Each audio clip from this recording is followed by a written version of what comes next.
Çoğu insan hasta ya da üzgün olduğunda kendine izin verir. Yatağın avutucu kollarına uzanır ve hastalığın, üzüntünün geçmesini bekler. Güneş o insanlardan değildi.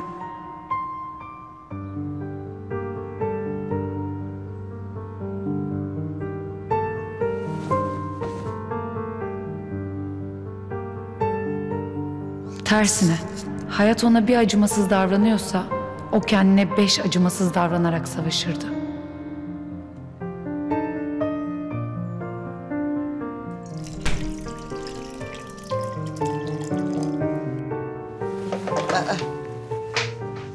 Yavrum spora mı gidiyorsun? Hı hı. Ama sen hasta sayılırsın. Yok anneciğim, hasta değilim. Bir hata yaptım diye kendimi yatağa zincirleyecek halim yok. Hem kendimi yormak bana iyi gelir. Tamam kızım, tamam.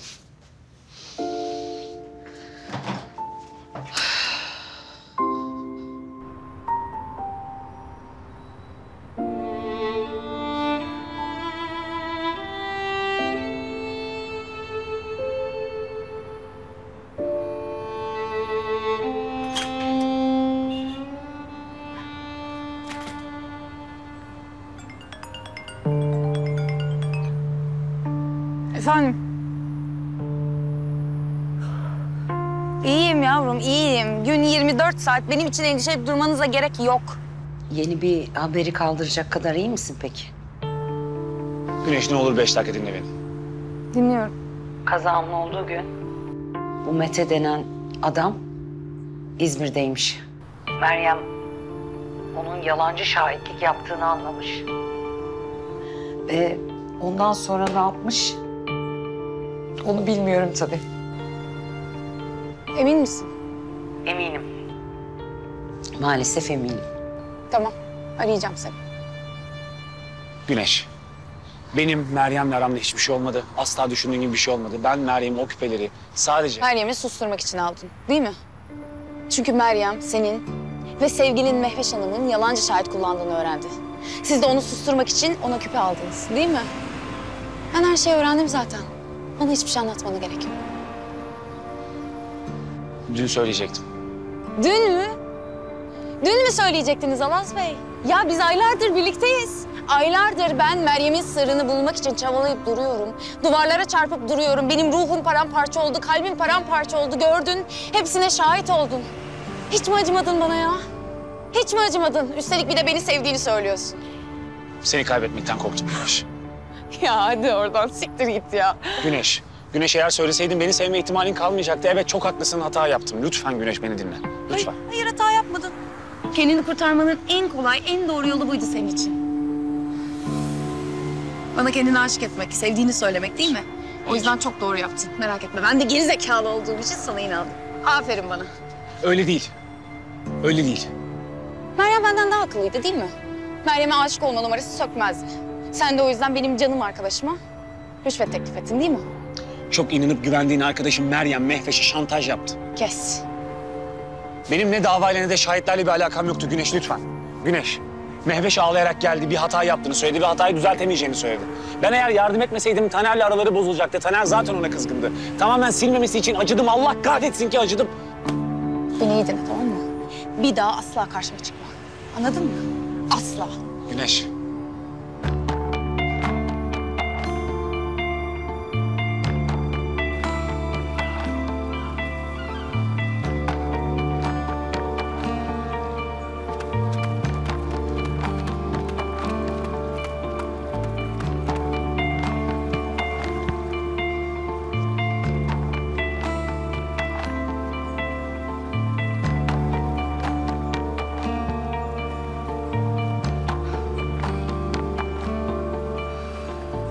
Bir şey yapmadan önce bir kez daha düşün Taner. Bak Taner, bu işin sonu iyi olmayacak.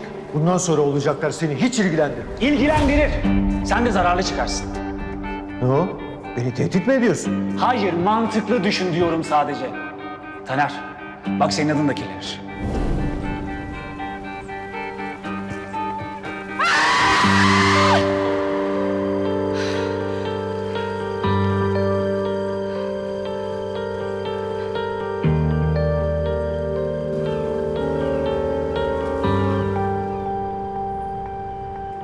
Efendim hoş geldiniz. Ne alırsınız? Fark etmez. Getir kafana göre bir şeyler. Çay var, Türk kahvesi var, orlet var, su var, soda var. Yavrum kadını duymadın mı? Ne diyor? Fark etmez diyor, getir. O zaman ne yersiniz? Karışık tost var, sosisli var, goralı var. Arkadaşım 4 tane çift kaşarlı tost, 4 tane de çay, bir tanesi demli oldu mu? Oldu. Teşekkür ederim. Ben pek yiyecek durumda değilim. Aşkım ben de yiyecek durumda değilim. Başımızdan gitsin diye söyledim. Aylardır zavallı, mağdur arkadaşımın sırrını arayıp duruyorum. Ve sonunda buldum. Benim kardeşim pis bir şantajcıymış. Arkasından böyle konuşma. Öyle mi? Konuşmayalım. Konuşmayınca ne değişecek? Bak, gerçek ortada. Ya ben keşke zamanında böyle ben hayata eli karıştırdım falan dediğinde şu Meryem'i bir tutsaydım. Şöyle bir kolundan sarsaydım, bir saçını çekseydim. Ne diyorsun kızım sen? Ne yapıyorsun sen? Yapma öyle şeyler falan deseydim ya. Evet, o da şey diyecekti. Ay Melike'cim çok haklısın ya. Ben özür dilerim. Ben en iyisi bunu yapmayı bırakayım diyecekti değil mi? Belki de diyecekti. Sen kendini kandırmaya devam et prenses. Ömrünün sonuna kadar Meryem'in aslında iyi birisi olduğunu san, tamam mı? Sana tatlı rüyalar, mutlu yanılsamalar dilerim. Ben de Setenay gibi düşünmek istiyorum. Yani Meryem bir an saçmalamış olamaz mı? Hepimiz yapıyoruz. Hata yapıyoruz, saçmalıyoruz. Ama sonra bir an kendimize gelip ben ne yapıyorum deyip vazgeçiyoruz. Meryem'in de hatalarını telafi etmeye vakti olsaydı öyle yapardı belki. Hani sırf bunu yapmadığı için silip atacak mıyız kıza?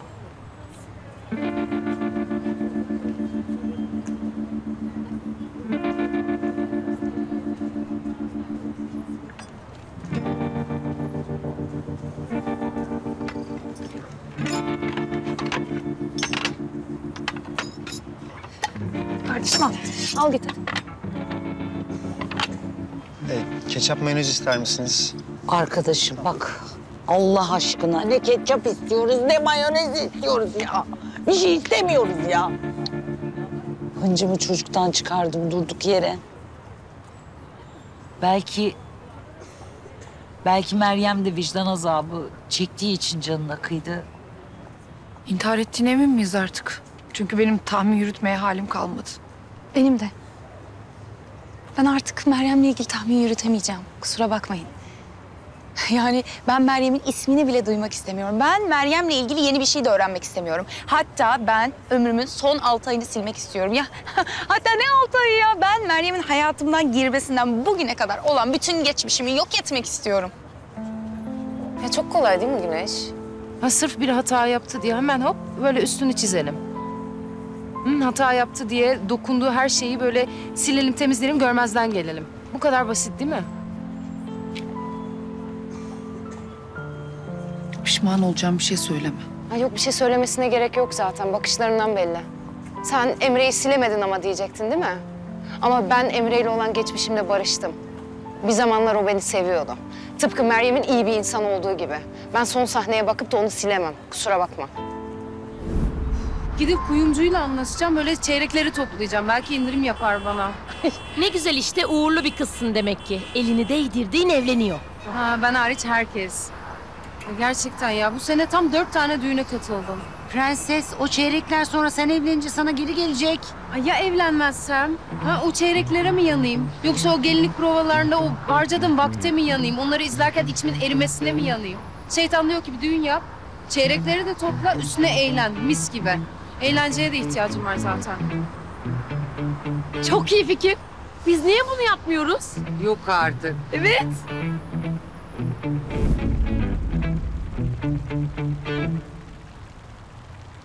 Hadi. Ya sabret dur. Bu kadar sevinebileceğim ne olabilir? Ta ta ta ta! Sahte nişanlık partine hoş geldin. Yani bir düğün provası yapamamış olabiliriz ama artık nişan provasıyla idare edeceksin. Bu ne ya? Bayağı. Hem bir şey söyleyeceğim. Bunda da altın takılıyor. Abi bir de altın getirmiş. Evet. Tabii kızım. Çeyrek takacağım. Sahte ya. Ya bir şey diyeceğim. Setenay'ım. Ama şu yani kız kardeşlerini bir takdir etmiyor musun ya? Sırf senin canın sıkıldı diye şu parkın ortasında şu kadar organizasyona girip bütün şunları hazırlamış mıyız ya? Hazırlamışız ya. Aa bir dakika. Güneşi aramalıyız. Ha ara. Dur. Nişanlıyı da alalım. Tanıştırayım nişanlı. Güneş. Bak sana ne göstereceğim. Bak. Tanıştırsana.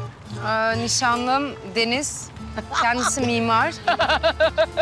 Mimar. Ya siz deli misiniz ya? Allah'ım ben bu eğlenceyi nasıl kaçırdım? Meryem yakından da çek bana lazım olur. Sonra bunu bastırırız. Ne zaman kendimi kötü hissetsem bakar biraz neşelenirim. Hiç merak etme. Ay dur.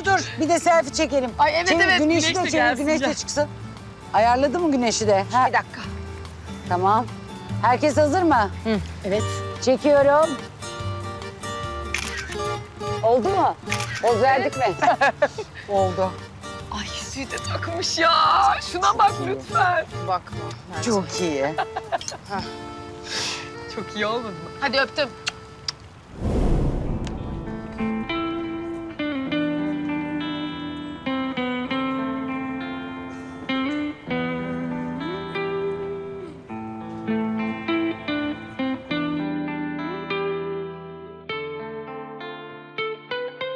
Yıllarca hayatınızın merkezinde duran birini nasıl silersiniz? Fotoğraflarını yırtmak kolaydır.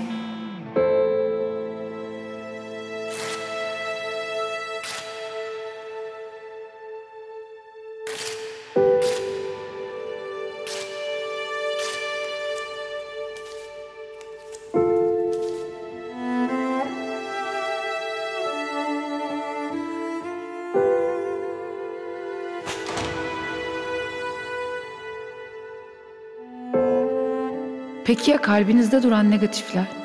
Onları yırtıp atabilir misiniz?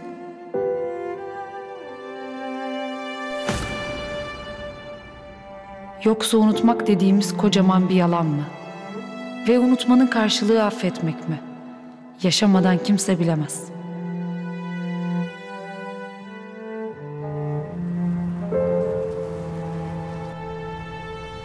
Öğle molamın bitmesine yarım saat kaldı.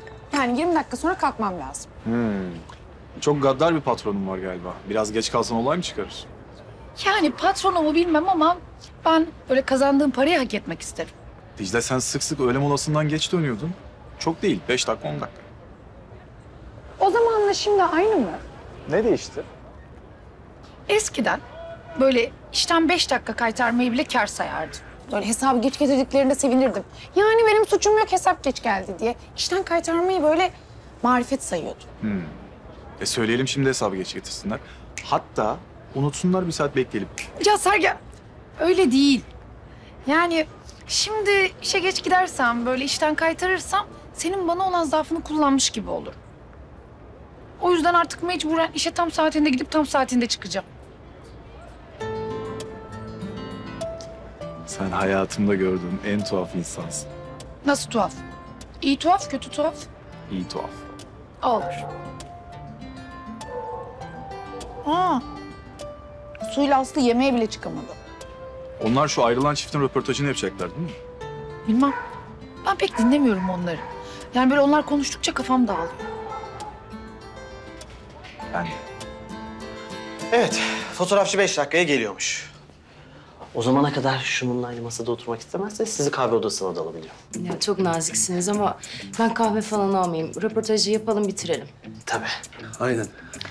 O zaman nasıl tanıştığınızdan başlayalım. Romantik bir tarafı yok aslında. Arkadaşımla bankada sıra bekliyorduk. Ona denk geldik. Eskiden böyle anlatmıyordun ama. Benim bankonun numarası yandığında heyecandan kalp ritimlerinin arttığını söylemiştin. Panik atağım tutmuştu. Ben onu aşk çarpıntısı sanmıştım. Fotoğrafçı trafiğe takılmış. Tamam sakin olun. Zaten Seten yanında yoruldu. Sizi içeri alabiliriz, kahve ısmarlayabiliriz. Çok teşekkür ederim ama ben hemen bitirmek istiyorum. Fotoğraf falan da istemiyorum. Fotoğrafsız olmaz. Görsel lazım. Koş. Hadi çöz. Hadi biz fırla koş.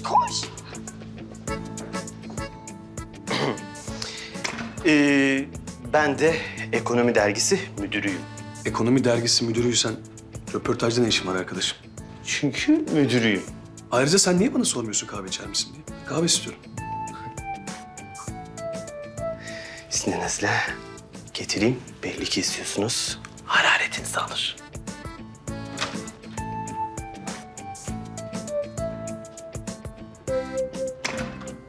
Hadi o internette yaptığın saçmalıkları anladım da... Bu röportaj saçmalığı ne? Zaten ünlü mü olmaya çalışıyorsun? Ay ne saçmalıyorsun ya? Röportajı duyunca hemen atlamışsın sen. Ben reddettim, sen kabul ettin diye kabul ettim. Bana yalan söyleme Emre. Sen hemen kabul ettiğin için ben senden önce davranmak istedim.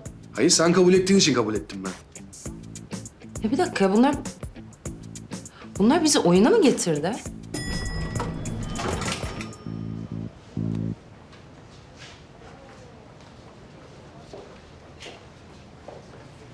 Güneş, rahatsızlanmışsın yavrucuğum. Şimdi nasıl oldun?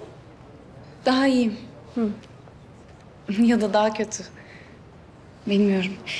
Mehveş Hanım odasında mı? Odasında.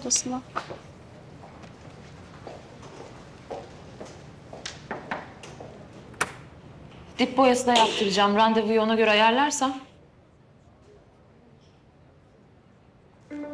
Alo. Mehveş Hanım randevuya gelemeyecek. Siz isterseniz iptal edin. Kendisi sorguda olacak. Evet. Tamam. Teşekkür ederim. Ne yapıyorsun sen? Ne yaptığını zannediyorsun? Ne sorgusu ayrıca Güneş? Cevap ver. Mehveş Hanım öncelikle şu dosyayı vereyim. Bu size ait.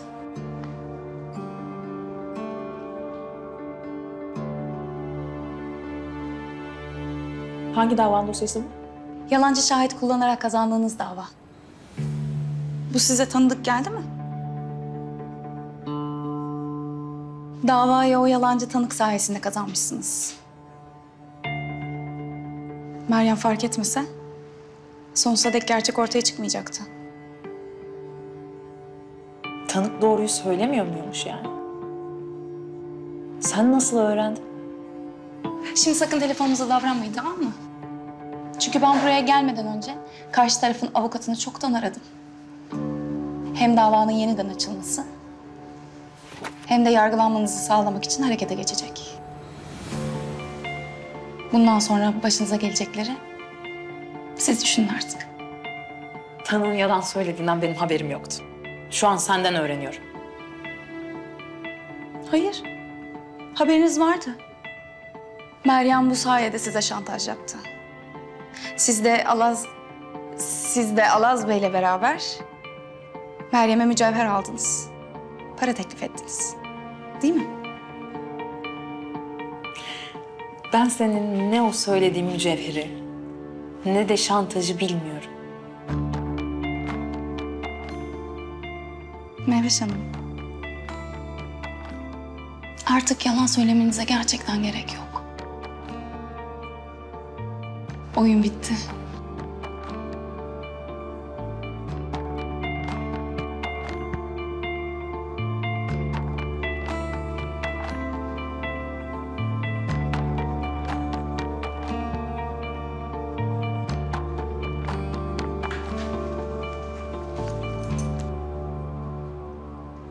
O davada bana Alaz yardım etti. Tanığı da o buldu.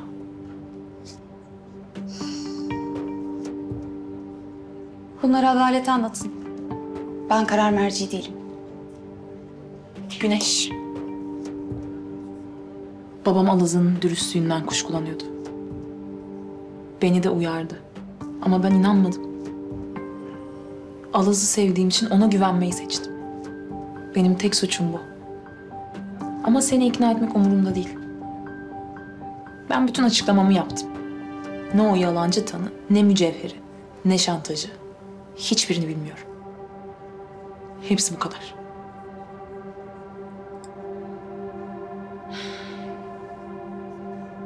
Midemi bulandırıyorsunuz.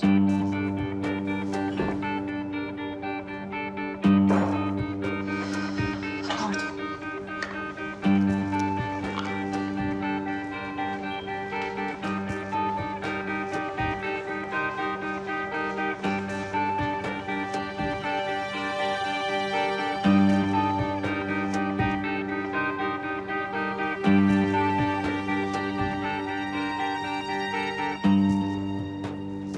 Ya resmen bizi birbirimizle tehdit edip röportaja ikna etmişler. Evet. Bir de hazır araları bozuk. Zaten birbirlerini arayıp gerçeği de öğrenemez demişlerdir. Ya iyi düşünmüş sinsiler. Ama yine de senin suçun var burada. Ya insan bir saniye Setenay'a sorayım, onu bir arayayım der. Nasıl arayacağım seni Setenay? Beni engelledin. Güvercinle mi haber yollayayım sana? Tamam. Engelini kaldırıyorum ama sadece böyle acil durumlar için. Sağ ol ya. Bir de bizi birbirimize düşürüp dergiyi basacaklar hadi. Bir de fotoğrafçı ayarlamışlar. Yani muhtemelen sen bana tokat atarsın diye o anı yakalamak içindir. Ay biz öyle çirkinleşecek insanlar mıyız? Evet. Ah. Hadi sevgilim biz gidelim ya. Pardon, alışkanlık. Bana bir daha o lafı kullanmayın.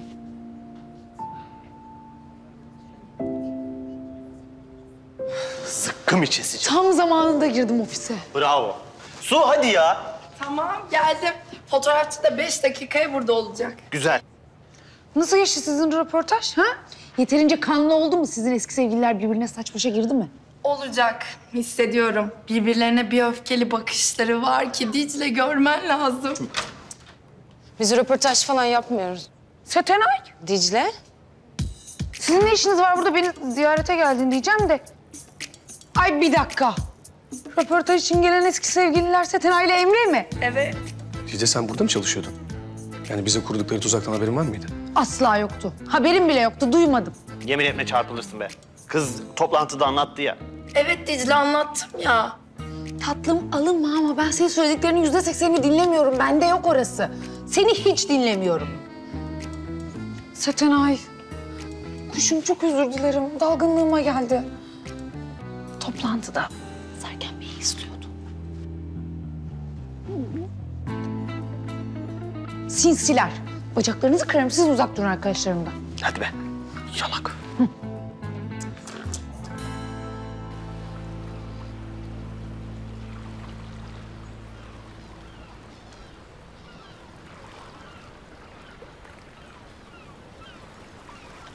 Ne yapıyorsun? Stres mi atıyorsun? Bir umut işte. İyi geliyor mu bari? Gelsene.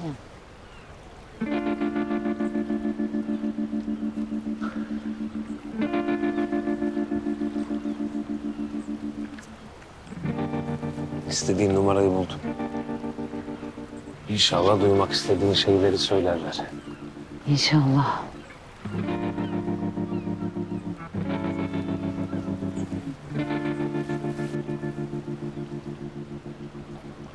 Yiğit, ben sana anne olmak istemediğimi söylemiştim ya.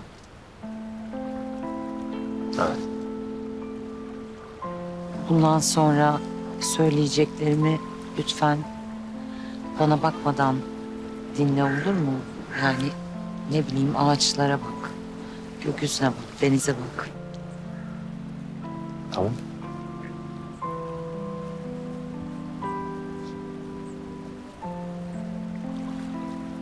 Yiğit, ben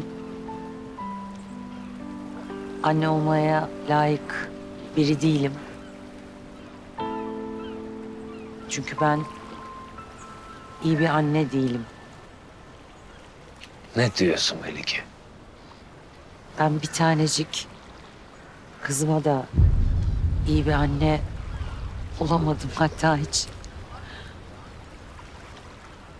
anne olamadım.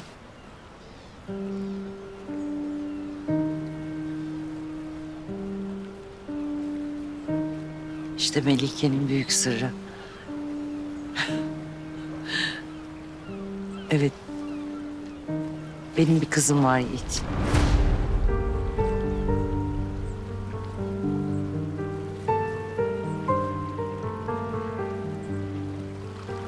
Şimdi ne yapacaksın? Sen de Güneş gibi beni parçalayıp atacak mısın? Yoksa alıp kalbine mi saklayacaksın?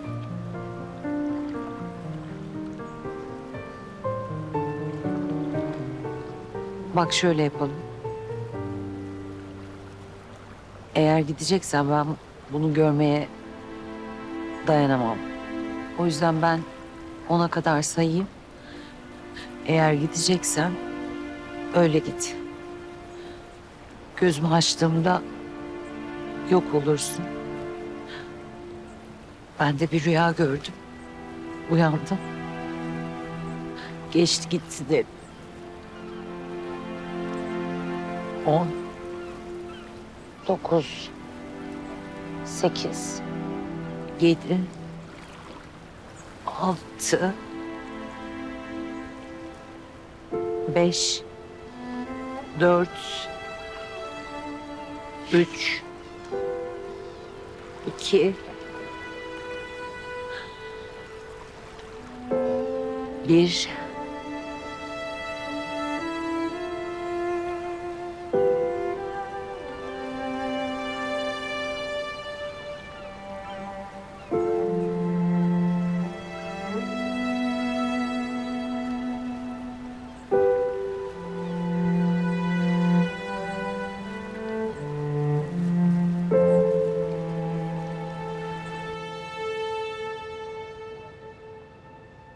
Ne yapıyorsun sen? Hiçbir şey yapmıyorum ben bir şey. Dicle, senin arkadaşların niye hiç ofise gelmiyor? Yani gelseler senin çalıştığın yeri görseler. Çalışma arkadaşlarını görseler. Setena'ya mı yürüyorsun utanmadan sen? Yürüyeyim mi? Yürüme. Ne hemen kestirip atıyorsun ya? Belki çok mutlu olacağız. Kesin. Cihan abi müthiş makine var. Al sen de gül. Ne o? İnsan kaynaklarına gönderilen bir CV.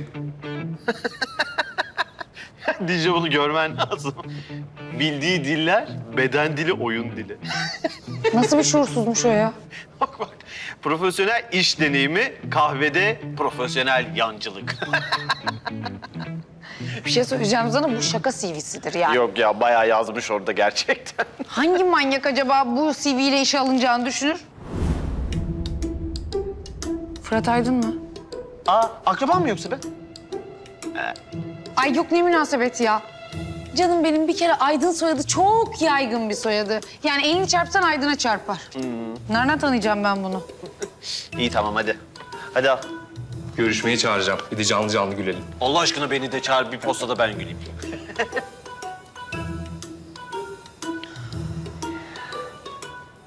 Kalk yerimden. Kalk. Bence arkadaşlarını çağır. Güzel bir arkadaş grubu olabiliriz. Sapık gibi açmış kızın resmini. Düzgün konuş arkadaşınla. Bence çok yakışır. Abi ya, bunu da yaptın ya bana.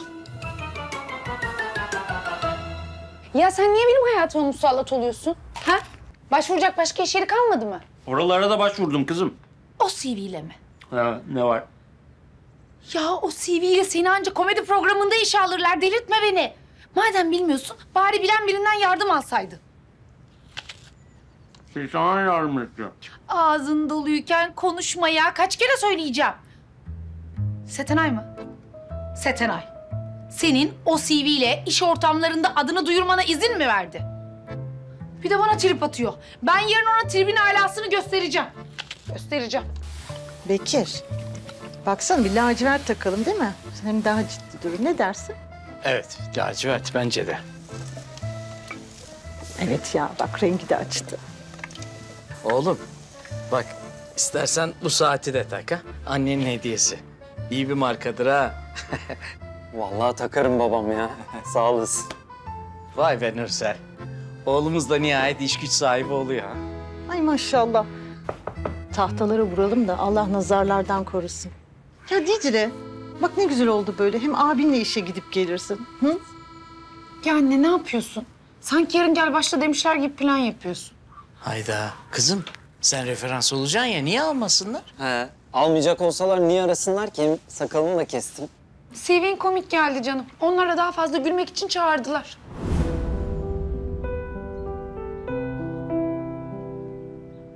Hadi canım. Nasıl ya? Doğru mu Dicle?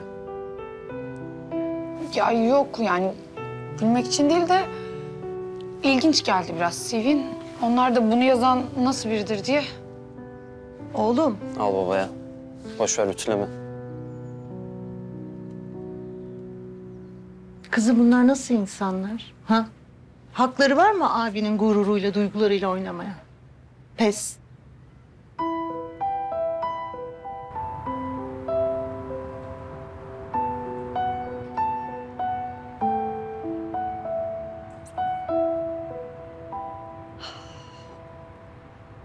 Vay be. Kardeşten habersiz park keyfi. Yazdım bunu bir kenara. Canım sıkkın kızım ya. Akşam yemeğe falan da gelmeyeceğim. Bence de gelme. Annem bakla yaptı. İşte. Tost yiyelim mi? Çift kaşarlı. Param yok. İşim de yok. İş umudum da yok. Ben ısmarlayacağım be. Ayrıca sana işte bulacağız. Anca dalga geçmeye çağırırlar beni görüşmeye. Doğru düzgün bir CV hazırlarsan kimse seninle dalga geçemez. Ama abi sen de hayatı biraz ciddiye al. Alıyorum kızım. Ciddi adamım ben. Kızım deme. Bak ben alttan alıyorum. Tamam kızım ya. Mesela önce ilgi alanlarını bulalım. Yani ne yapmaktan zevk alırsın? Yani halı saha maçı, okey, eşli batak. Aa işte bunları yapıyorsun diye kimse sana para vermez. Böyle daha piyasada karşılığı olan hobiler edinmen lazım. Yani var illa tabii. Var da şu an aklıma gelmiyor. Bulacağız. Sonra da kardeşin sana zımba gibi bir CV hazırlayacak. Vallahi mı? Vallahi tabii. Ayrıca bizim iş yerine giremedin diye üzülme. Bir numarası yok. Mesela Cihan var böyle taş kalpli Nemrut'un teki. Aslı'yla Su var. Hii, delirtirler onlar seni. Böyle hayatları moda. Tost. Olur.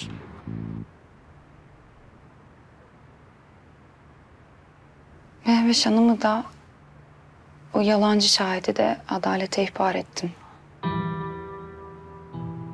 Artık bu hikaye benim için bitti.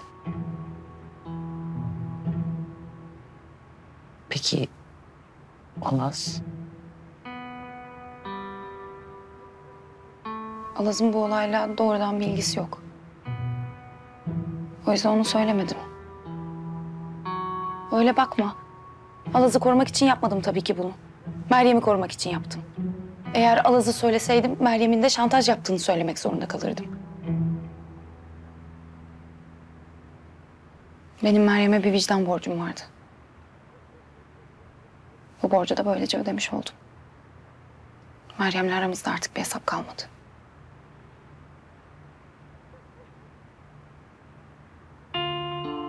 O ne? Güneş bu... O kazadaki çocuğun numarası... O çocuğun numarasını buldum. Yani tabii ben bulmadım. Yiğit buldu. Neden böyle bir şey yaptın? Yani ne bileyim belki sen konuşmak istersin dedim. Benim için bu hikaye bitti diyorum. Nesini anlamıyorsun? Ya ne bileyim belki onların bize anlatacağı bir şey vardır, bir şeyler vardır. Belki onlar Meryem'le ilgili iyi bir şey söylerler değil mi? Meryem'le ilgili iyi bir şey söylerler. Ah canım. İşte bunların hepsi umut. Sen ne yap biliyor musun?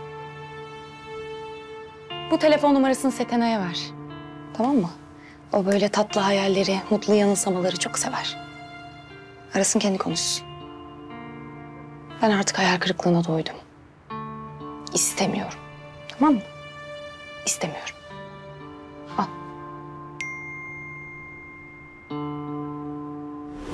Seni seviyorum.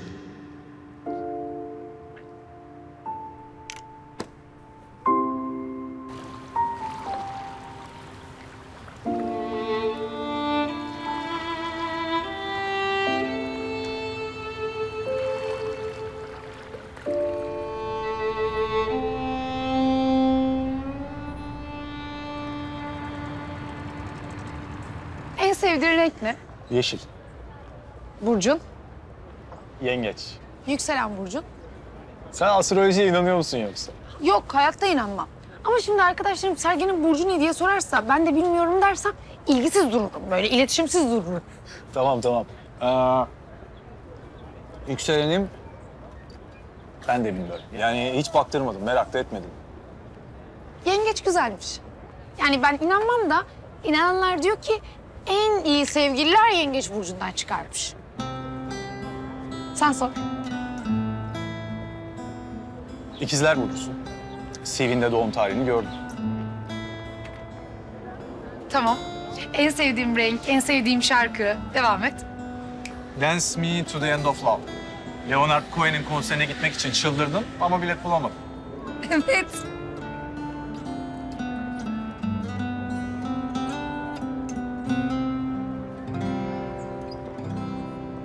Bir dakika. Ben bunu bloguma yazdım bir tek. Sen benim blogumu mu okudun? Okudun tabii. Sahte nişanlıyı da oradan öğrendin hatta. Sen Su'ya bloğunun ismini söyledin mi? Sen de yalan söylediğimi bildiğin halde devam etmeme izin verdin. Dicle. Ofise çiçekleri, çikolataları da sen yolladın. Sonra da benim kıvranmamı zevkle izledin. Hayır. Ben sadece doğruyu söylemen için seni birazcık zorladım. Birazcık zorladın mı? Partide sahte nişanlımdan ayrılmamı oturup izledin. Bundan keyif aldın. Sen de bana gelip doğruyu söylemedin. Bir yalanı diğeriyle kapatmaya çalıştın. Allah Allah, bu mu savunman? Özür dilerim. Dilemelisin. Bunun hakkın yoktu. Çok saçma. Dicle. Ya.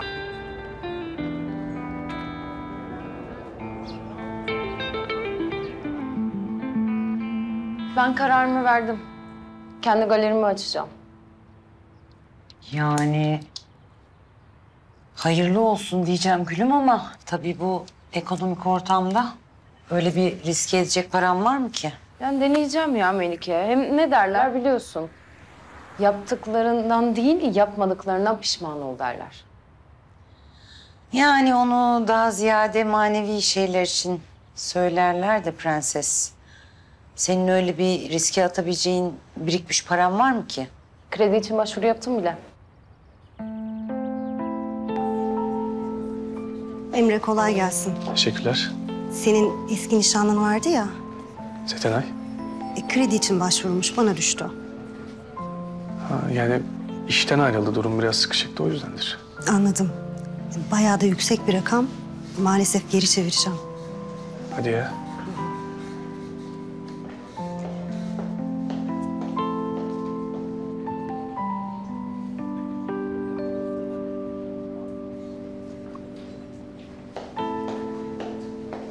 Derya, sen şu Setenay'ın başvurusunu bana yönlendirsene. Senin yapabileceğin bir şey yok ki. Şartları sağlamıyor. Olsun, yine de ben ilgilenmek istiyorum. Okey. Teşekkürler. Hem o kadar büyük bir yere ihtiyacım yok ki en başta. Hangi sanatçılarla çalışacağım da az çok belirledim kafamda. Kredi başvurum onaylanırsa hemen onlarla görüşeceğim. Senin neyin var? Niye durgunsun? Ya Setenay'ım, ben keyfini kaçırmak istemiyorum ama...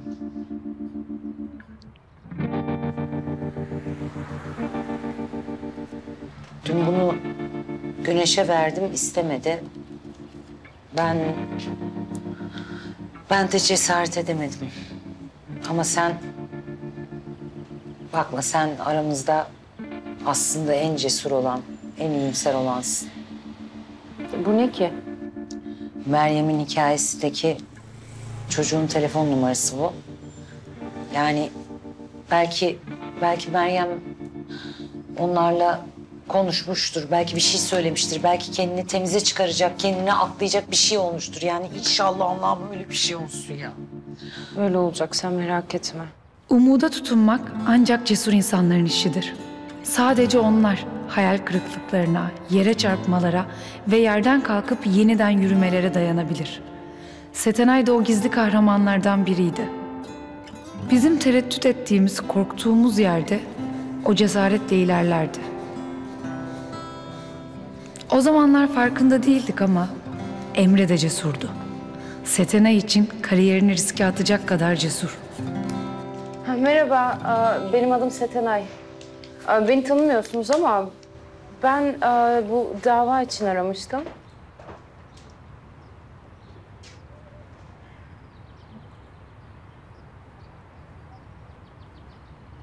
Melike.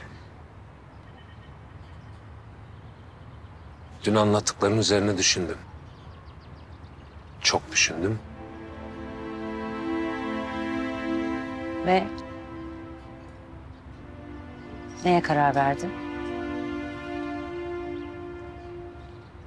Böylesine büyük bir şeyi benden saklamanı hazmedemiyorum. Yani seni affedemeyeceğim.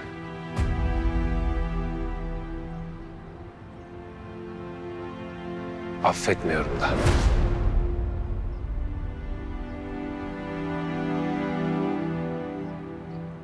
Ben senden af dilemedim Yiğit.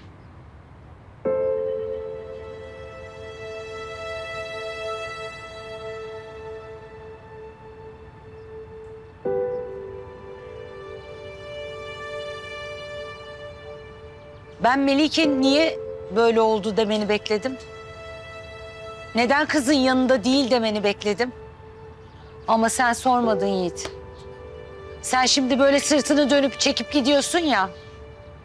Beni terk ettiğini zannediyorsun ya. O iş öyle değil Yiğit Bey amirim. Ben dönüyorum sana sırtımı. Çünkü benim böyle hayatı sadece siyah beyaz olarak gören, grilere hiç yer vermeyen bir insana harcayacak bir sevgim yok.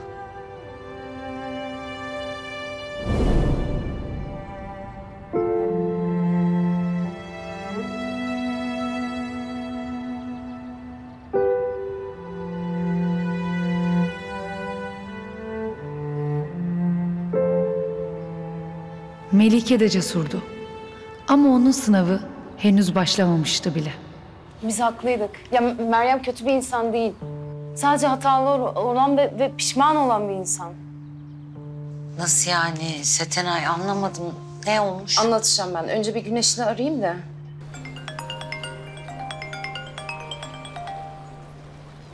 Alo. Koşuyordum, nefes nefeseyim şimdi. Nefesim düzelince arayayım mı? Yok yok, senin konuşmana gerek yok zaten. Dicle orada mısın sen de? Buradayım, dinliyorum. Tamam, ben şu kazaya karışan çocukla konuştum, aradım yani. Şöyle olmuş, Meryem onları aramış, özür dilemiş, pişman olduğunu dile getirmiş, adaleti yerine getireceğini söylemiş. Çocuk da niye diye sormuş, o da arayacağım siz merak etmeyin deyip sonra aramamış. Arayamamış yani. Pişman olmuş yani. Yazık yavrum, pişman olmuş ama düzeltecek vakti olmamış işte. Bir dakika. Kanıtlayacağım dediyse... Yani aklında bu varsa neden intihar etsin ki? O zaman Meryem intihar etmedi demek. Haksız mıyım? Orada mısınız? Güneş. Güneş.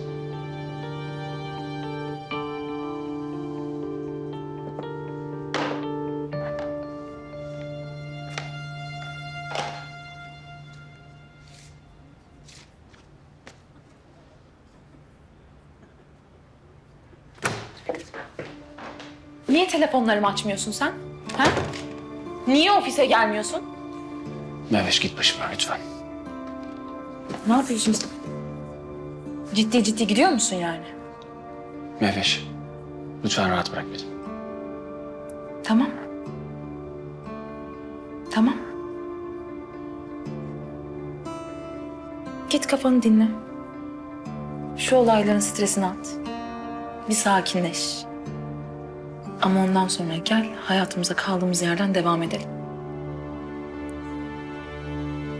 Niye öyle bakıyorsun bana? Güneş gidip karşı tarafın avukatına bildirmiş durum. Zamanı gelince ben de gidip savunmamı yapacağım. Tanığın yalan söylediğinden haberim yoktu diyeceğim.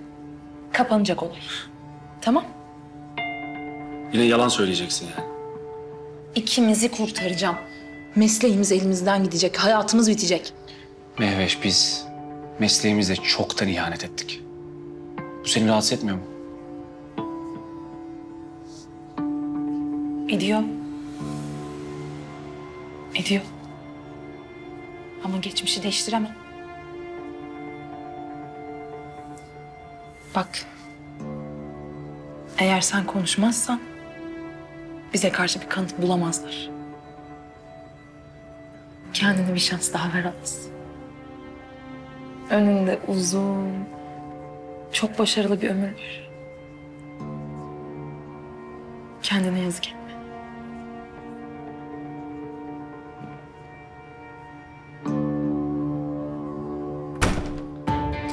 Mehveş, sen ne yaptın Meryem'e? Ha? Sen benim kardeşime ne yaptın? Ne diyorsun sen ya? Beni dinle, beni çok iyi dinle, tamam mı? Meryem pişman olmuştu artık. Anladın mı?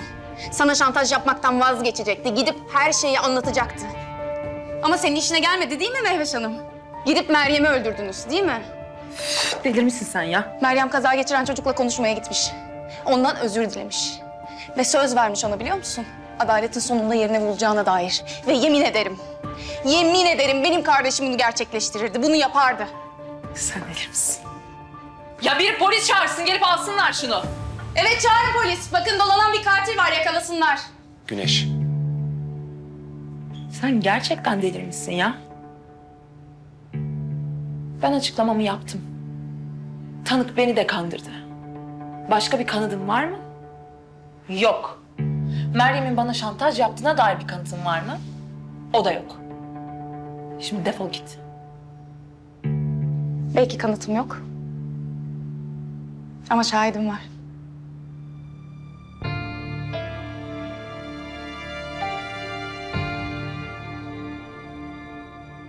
Eğer şahidimin içinde birazcık sevgi varsa, eğer birazcık vicdan kaldıysa, eğer gerçekten olduğunu söylediği kişi ise her şeyi anlatır. Evet, umuda sarılmak cesur insanların işidir. Bazen birinin kalbinde ufacık da olsa sevgi olduğuna inanmak, bazen anıları tam da yırtıldıkları yerden yeniden yapıştırmak,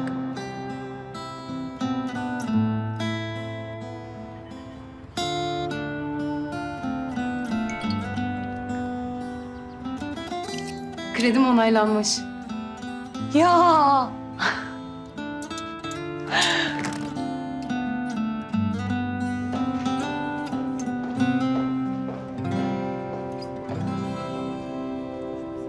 Emre, sen ne yaptığını farkındasın değil mi? Usulsüz kredi onaylamışsın. Bir fark edilirse? İşten atılırım değil mi? Olsun. Problem değil. Yani benim Setena'ya kaybettirdiğim şeylerden sonra bunun lafı bile olmaz. bazen bir hatayı telafi etmek için varını yoğunu riske atmak,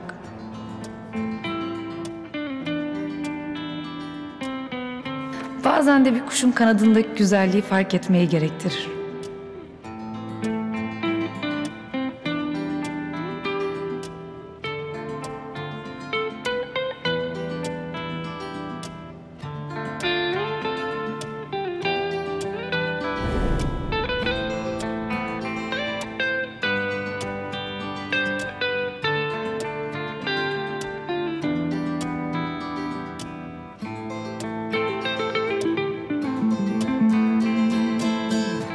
Güneş. Benden hayatımı istiyorsun, farkında mısın? Evet. Evet. Senden kendini yakmanı istiyorum.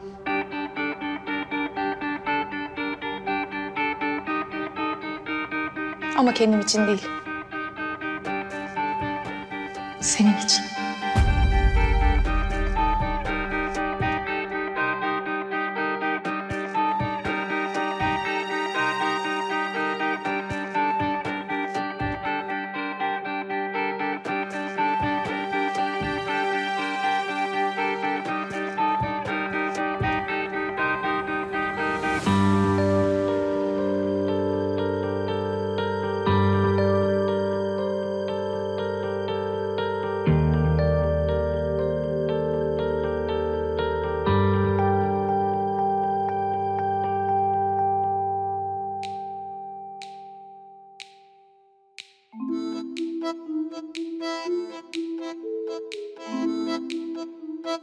Thank you.